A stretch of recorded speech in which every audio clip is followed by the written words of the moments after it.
You open your eyes. The ground beneath you is cold. Not painfully cold, just enough to remind you that comfort is not part of this life. It is the year 170 AD. You are stationed on the northern frontier of the Roman Empire, along the Danube River. Beyond the slow, dark water, beyond the morning mist, lie the lands of the Marcomanni, Germanic tribes, who do not build cities of marble, who do not worship in temples of stone, who gather in deep forest groves where ancient oaks stand untouched. No axe falls there. The forest itself is their temple. You have not seen Rome in almost a year. You miss the markets, the smell of fresh bread, the warmth of crowded baths. There is a letter in your pack. Your mother writes that the harvest was steady. Your younger brother says he wants to join the Legion when he turns 18. You fold the letter carefully. You wonder if he understands what that means. Standing here, listening to the wind in foreign trees, the camp is awake before sunrise. Wooden watchtowers overlook the tree line. Scouts returned before dawn. The Marcomanni are near, not in open battle, not marching in ranks, watching, waiting, testing. You fasten your segmented armor. Iron plates settle across your shoulders. The weight feels familiar. Your shield is scarred from previous encounters, dents from axes, scratches from blades. You lift it anyway. Your century forms. 80 men under one centurion. No speeches, only orders. That is Rome. You have heard stories about the tribes beyond the river. They swear oaths on their swords. They believe the blade carries spirit. Their priests chant in sacred groves. They choose their kings in warrior councils. A leader who appears weak may fall. A chief who promises too much peace with Rome may not survive long. One season they trade, the next they raid. To Rome they are unstable. To themselves they are loyal to clan. Above all, the march into the forest is slow. The trees grow thick, the shadows deepen. You have learned to watch the silence. When birds disappear, suddenly something moves. Then it happens. A spear flies from the tree line. It slams into a shield. The forest explodes with movement. The Marcomanni charge. Hair loose, axes raised. They do not move like Rome. They move like a breaking wave. The first impact shakes your arm. Your boots slide in the mud. Training takes over. Block, step, thrust. You think about spacing, about the shield beside yours, about the man depending on you. The warrior in front of you swings hard, powerful but exposed. Your gladius moves short and direct, efficient. That is Rome's strength, structure. To your left, a Roman falls. The centurion shouts. Close ranks.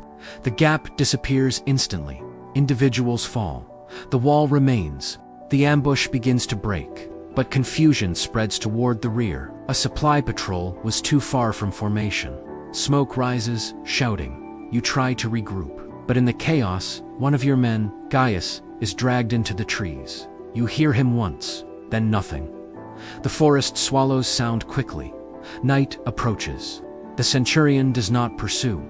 Chasing them into their forest is death. You withdraw. One man left behind. Rome will record it simply, lost.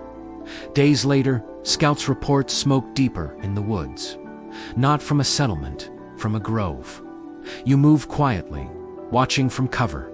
There, beneath towering oaks, you see them, a clearing. No stone altar, no carved temple, only earth, only trees. Warriors form a circle, and in the center Gaius, alive, bound, but standing. An older man steps forward, cloaked in fur, carrying a carved staff, a priest. The chanting begins. Low, rhythmic, measured, warriors raise their swords toward the trees. The priest lifts his voice toward the sky. You do not understand the words, but you understand the ritual. Gaius stands still. He does not beg, he does not shout. He faces forward. The chanting grows stronger. Then silence, heavy. A blade flashes, quick, deliberate, not torture, not spectacle, a sacrifice. To them, this is not cruelty. it is belief. Blood returned to the earth, a message sent into the forest. You feel anger rise, but also something colder. Understanding, belief makes men dangerous. You withdraw silently, there is no rescue. Discipline restrains impulse. Back at camp, his name is written, Gaius Valerius. Lost in action, Rome marks it in ink. The forest marked it differently.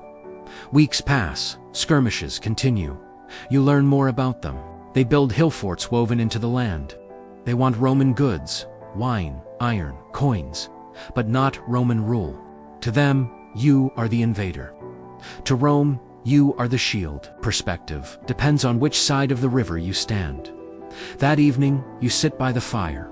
The letter from home rests beside you. Somewhere far south, Rome sleeps peacefully. Unaware of this forest, of these councils, of these sacred groves. A branch snaps beyond the camp. Your hand moves instantly. Toward your sword, it is nothing, just wind. Sleep is lighter now, not fear, readiness.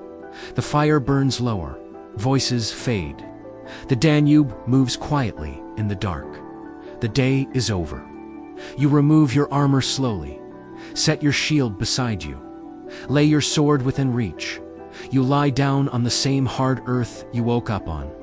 The forest beyond the river is silent now. You close your eyes. Your body is tired, your mind drifts. And as sleep begins to take you, a final thought lingers tomorrow.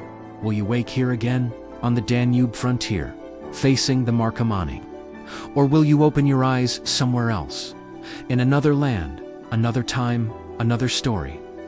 The night deepens, the fire fades, and you fall asleep, not knowing in which age, on which soil you will open your eyes next. Subscribe to join his journey across time and lands.